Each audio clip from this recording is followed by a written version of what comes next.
Hello everyone, it's Riley Cook, aka the One Wheel Realtor here, and I'm back after a little hiatus last week. Took a little bit of a summer break, but I'm back this week and I'm actually gonna have two videos for us. So we're continuing down the first-time buyer flowchart today, and we've kind of answered the first preliminary questions about, okay, is buying a home the right thing for you? And are you doing it for the right reasons?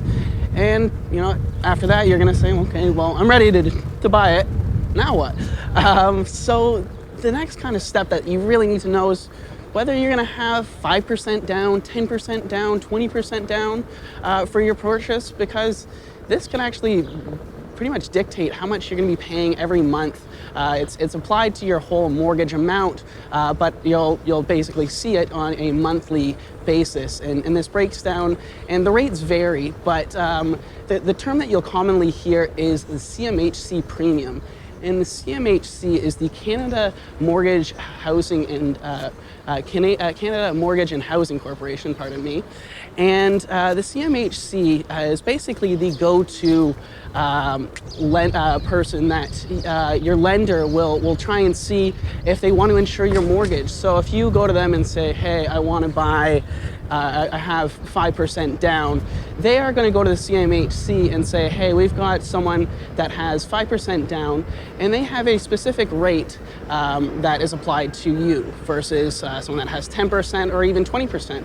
And if you have 5%, they basically look at it and say, okay, well, you have a loan to value ratio of 95%. So they're saying, well, you're not putting that much equity into this purchase, so we are going to charge you a little bit more for you to get your mortgage every month, or for you to qualify, because we see you as a slightly more risky person. If you go to 10%, you pay slightly less every month in your CMHC premiums. And if you get to 20%, you actually don't pay any CMHC premiums as of right now in the current market conditions. And this really can dictate how much you pay for your mortgage and how much you need to save. And if you haven't saved anything yet, this is actually a very good guide, because you can say, okay, well, say I want to buy a $500,000 property. That's the average price for a one-bedroom condo right now in Toronto.